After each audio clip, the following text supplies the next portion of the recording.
Magandang araw po, welcome po sa aking channel, Love9 TV.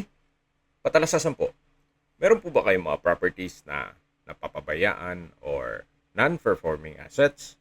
Plan nyo ibenta, pero wala kayong oras magbenta nito. Kung ito'y pagkakatiwala nyo po sa amin, tawag lang po kayo sa aking numero, usap po tayo, gawan ko po ng video for free. Yes, libre po, wala po kayong babayaran. Tutulungan pa namin kayong mabenta ang inyong property. Kami na po bala sa marketing, sa boosting or paid ads. Even sa tripping, hindi na po kayo mapapagod sa pag-entertain ng mga buyers. Kami na po bala sa lahat. Tawag lang po kayo. Nandito po tayo ngayon sa Pasay City kung saan meron po tayong bagong video presentation. Isang two-story house na corner lot. Ito po ay well-maintained kaya ready for occupancy. Tungkol naman sa dokumento nito, ito po ay titulado. Kaya wala po kayong maging problema sa documentation o sa transfer ng title. Please manage your expectation. Gawa ng hindi po ganun kalapad ang daan. Karamihan po sa mga bahay dito ay paupahan. Kaya ito po'y income generating. Napaganda po ng lokasyon, nasa Metro Manila mismo. Nakabakod na po buong property, meron na rin pong steel gate. Ito po'y well-maintained, kaya ready for occupancy. Once na ma-acquire itong property, pwede na pong lipatan kaagad.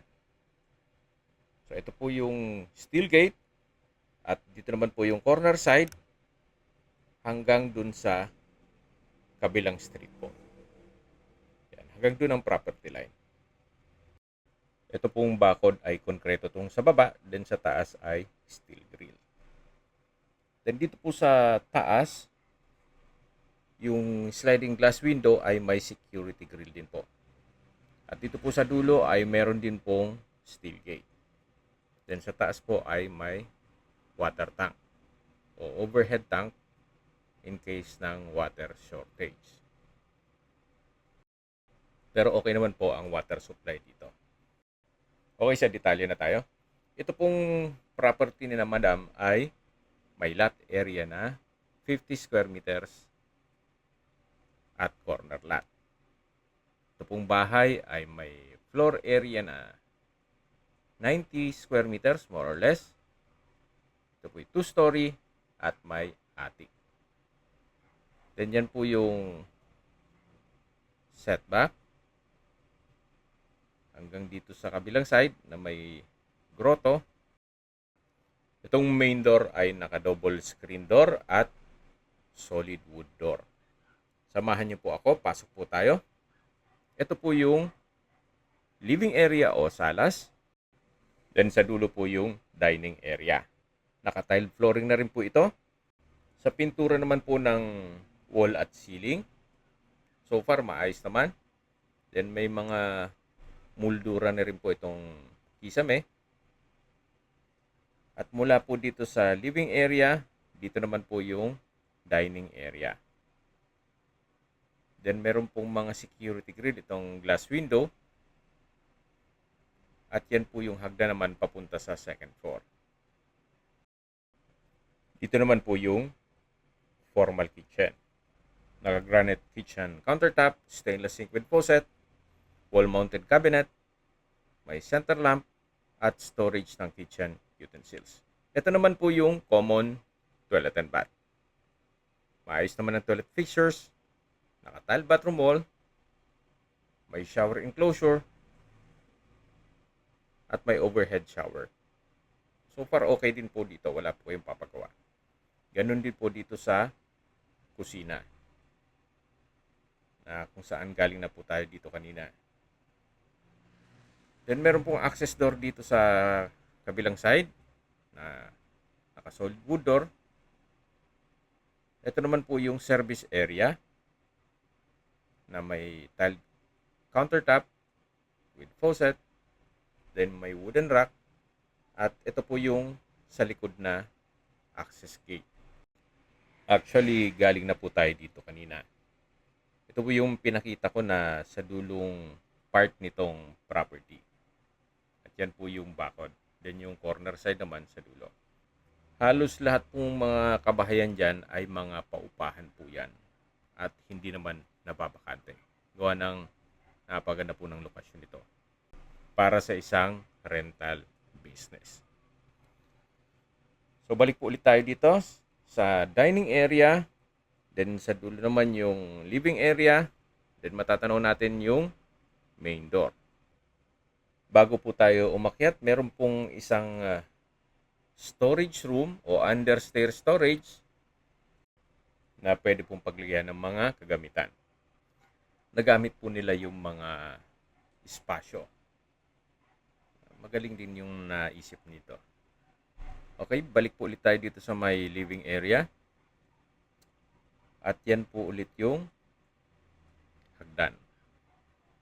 Naka-wooden staircase din po ito. Then, maayos naman ang pintura dito sa staircase wall. Samahan niyo po ako, akyat po tayo. So, nandito na po tayo sa second floor. Then, ito po yung hallway na papunta dito sa balkonahe. Ito pong balkonahe ay mayroon pong mga sliding glass window with security grill at naka-tile flooring din po ito. Yan po yung sa may steel gate at yan po yung mga magiging kapitbahay. Ito naman po yung corner side. Diyan tayo galing kanina sa baba. Mula po dito sa bahay ay malapit lang po sa mga business establishment. At may talipapa na rin po doon sa main road. So, ito po yung hagdan na kung saan dyan tayo pumanik at meron pong staircase window. At ito po yung first bedroom. Naka-aluminum screen door, solid wood door. At ang kagandahan pa po dito, napakalaki po ng espasyo nitong first bedroom. Kaya po kahit malaking pamilya po ang magrenta dito, kayang ma-accommodate lahat. Pero ang iba naman po, mas kumikita sa mga bed space. Yan po ang mga diskarte dito.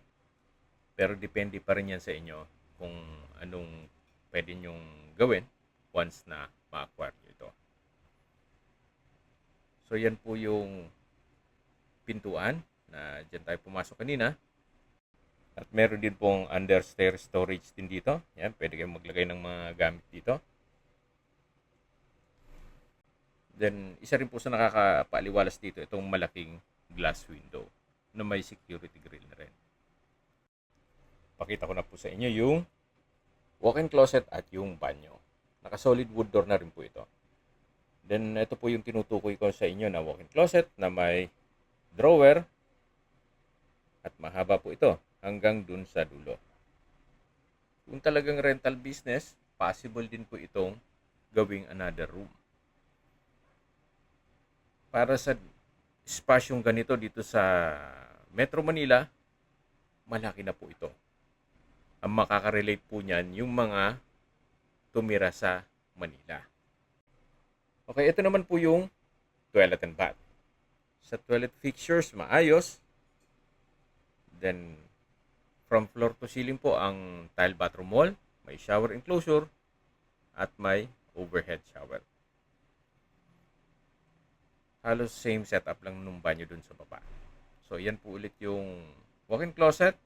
At ito naman yung mismong bedroom. Lalabas po tayo para check natin yung ibang parte nitong bahay. Paglabas nyo po mula dito sa kwarto, yan yung balkonahe na naipakita ko na to kanina. At yan yung hagdan papunta sa baba. At ito naman po yung hagdan na papunta sa attic. Ito po yung naka-wooden staircase. Samahan niyo po ako. Akyat po tayo. Dito po sa taas ay may dalawang kwarto. Isa pong hindi naman kalakihan at yung isa ay mas malaki naman. Check po natin itong unang kwarto. At kung gagawin mo namang bed space to, kasya naman po ang isang double deck. Labas po tayo. Check natin yung kabilang kwarto. So, ito po yung tinutukoy ko na mas malaking kwarto. So, meron pong glass window. Then may spasyo para sa aircon.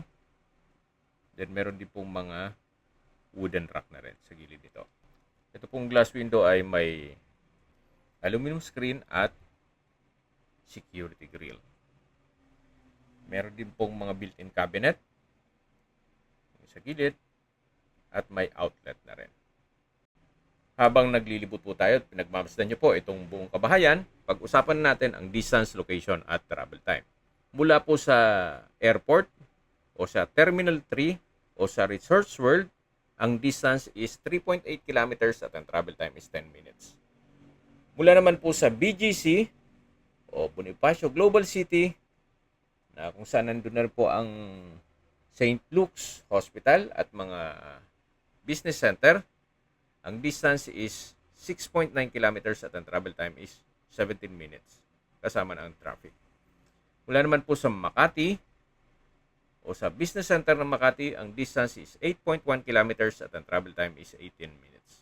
Mula naman po sa MOA, na malapit na rin ang Baclaran Church, ang distance is 9.8 kilometers at ang travel time is 23 minutes. Mula naman po sa Asian Hospital Medical Center sa Alabang, ang distance is 12 kilometers at ang travel time is 23 minutes. Ito naman po ay malapit din sa mga hospital. Kaya yan po yung lagi kong binabagit sa inyo na dapat nyo i-consider sa paghanap ng property, yung meron pong malapit na hospital. Hindi ko naman po sinasabing sakitin kayo. Yan naman po ay for emergency purpose lang naman. Okay, sa presyo na po tayo. Binebenta po ito ni owner sa halagang 5.8 million pesos. Net. Ibig pong sabihin, si buyer na po ang sasagot sa lahat ng taxes at expenses with regards to documentation. Para sa akin, sa lokasyon at sa structure nitong bahay, na maayos pa naman, medyo fair deal na rin po. Bihira na po ang nagbebenta ngayon dito ng ganitong kaayos na bahay at titulado pa. Yan naman po yung opinion ko lang naman. Depende pa rin yan sa inyo kung anong assessment nyo dito sa property. Again, kung hanap nyo bahay bakasyonan, meron po tayong mga listings para dyan. Then kung gusto nyo for business use, o kung meron man kayong estudyante na nag-aaral sa Manila, pwede na po ito. Kung may mga katanungan po kayo, tawag lang po kayo sa aking numero. At sa mga kababayan naman natin na sa ibang bansa, meron po akong Telegram, sa mga iPhone user man may iMessage, meron din pong Imo, Skype, Viber at WhatsApp. Same number lang po, 0917-316-3399.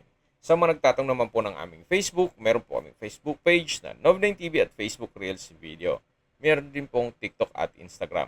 May ibang YouTube channel po kami na The Nov9 TV channel at Nov9 TV Listings. Sana po naibigan yung aming video presentation. Paki-like and subscribe na lang po sa aking channel para ma-update din po kayo sa aking future listings. Kung sakali po hanap nyo yung mas malaking sukat na lupa, meron din po kaming ibang listings na pwede nyong pagpilian.